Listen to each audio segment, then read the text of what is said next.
America के सुप्रसिद्ध स्वास्थ्य विज्ञानदाता साथ ही प्राकृतिक चिकित्सा के प्रचारक डॉक्टर बर्नर मैकफॉर्डन का कथन है कि आजकल के समय में 100 में से कोई एक व्यक्ति भी ऐसा मिल जाए जिसका पाचन संस्थान अच्छा हो, मजबूत हो। क्यों इतनी बीमारियां हमारे साथ आ रही हैं? आइए समझते हैं नए तरीके से। जिसको पाचन संबंधी कोई बीमारी न हो, ऐसे व्यक्ति नहीं मिल रहे हैं। क्यों? जिस पृथ्वी पर भगवान ने हमें खाने के लिए ढेरों के ढेरों फल, ढेरों के ढेरों सब्जियां, ढेरों के ढेरों प्रकृति की खूबसूरती, सुंदर सा तालाब, नदियां, हिमालय, पर्वत सब कुछ दिए हुए हैं। क्या वजह है कि आज हम इस सुंदर से शरीर को बीमारी से ग्रसित करके रखे हैं? अमेरिका के तो वैज्ञानिकों ने यहां तक कह दिया कि मनुष्य जीवन के हर क्षण बहुत अधिक मल का थैला अपने साथ लेके घूमता है। यही वजह है कि उसका मस्तिष्क भी उलझा रहता है, क्योंकि यदि हमारी पाचन प्रक्रिया जब खराब होती है तो हमारा मस्तिष्क भी उस बीमारी से ग्रसित हो जाता है। इतना ही नहीं, जो हमारे शरीर में चर्म रोग होते हैं, यहां तक कि जो हमारे शरीर में मूत्राशय संबंधित बीमारियां होती हैं, वो सब कुछ भी कहीं ना कहीं पाचन प्रक्रिया से ही संबंधित है। क्यों पाचन बिगड़ा हमारा? हमने खान पान की दिनचर्या को बहुत अधिक अस्त व्यस्त कर दिया। हमने खाने के सामान को हम मार्केट से हरी सब्जी तो लेकर के आते हैं, लेकिन उसको फ्राई करके, उसको भूज के, उसमें अनावश्यक मिर्च मसाले डाल करके उसको बहुत ही अधिक अप्राकृतिक बना देते हैं। वही वजह है कि वह जब पेट में जाता है, उसको पचने में हमारे शरीर के गुर्दे, आमाशय, हृदय, फेफड़े, आंतें, गुदरमार्ग हर हिस्से को बहुत अधिक मेहनत करती है। और बड़ी बात तो तब हो जाती है जब हम भोजन के साथ साथ हमने चावल खाया, कुछ देर बाद फिर थोड़ी सब्जी खाई, फिर कहीं गए तो बिस्कुट खाया। हम कुछ ना कुछ खाते ही रहते हैं और इसका परिणाम यह होता है कि हम बहुत अधिक बीमारी से ग्रसित हो गए हैं। कैसे इसका हल हो सकता है, कैसे हम इस चीज से बच सकते हैं, यह जानना बहुत अधिक आवश्यक हो जाता है। सुबह से शाम तक की दिनचर्या में यदि आप बारीकी से गौर करिए तो आप कितनी बार पेट में अनावश्यक खाने की आदत डालते हैं। जैसे कि आप गौर करिए, कहीं भी आप गए, जो कुछ भी आपको खाने को मिलता है आप खाते हैं। आप सोच के देखिए, यदि किसी बर्तन में खाना पक रहा है, चावल पक रहा है, आप उसमें कुछ देर बाद एक मुट्ठी दाल डाल दें, कुछ समय के पश्चात एक मुट्ठी सब्जी डाल दें, कुछ समय के पश्चात उसमें नमक डाल दें, तो इससे होगा क्या? वह खाना किसी अर्थ का नहीं रह जाएगा।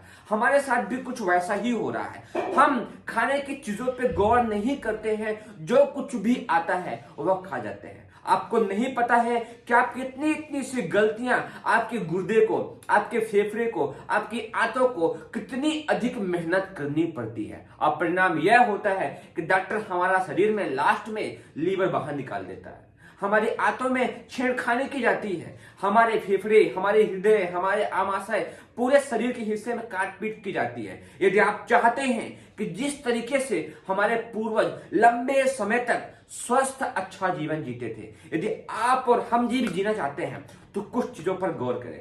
पहली चीज, जैसे हम गेहूं को बहुत अधिक बारीक करके इस्तेमाल करते हैं, उसके आटे को, इस चीज को ना करें, मोटा अनाज को इस्तेमाल करें। दूसरी चीज, आज के समय में हम चावल को खूब अधिक मशीनों में पॉलिश करके चमकदार बना के इस्तेमाल करते हैं, वह भी आपके लिए अत्यंत ही हानिकारक है। दालों का छिलका निकाल के इस्तेमाल करते हैं, यह भी हानिकारक है। साथ ही साथ आप खाने के साथ बहुत पानी पीते हैं, या खाना खाने के 1 घंटे बाद बहुत देर तक आप पानी ही नहीं पीते हैं, यह भी आपके लिए हानिकारक है। इन सब बातों पर गौर करेंगे। छोटी सी चीजें हैं लेकिन बहुत अधिक बेनिफिशियल है। हो सके तो आप जहां पर आसपास रहते हैं, योगा क्लास, जिम क्लास या एक्सरसाइज करें, खेत में जाएं, फल सब्जियों के बगीचे में जाएं, वहां आप मेहनत करें। आपको लगता है कि आप ऑफिस में बैठ करके लाखों के लाखों पैसे कमा सकते हैं, लेकिन आप फिजिकली वर्क नहीं करेंगे तो शायद वो पैसे आपके किसी मतलब के नहीं रह जाएंगे।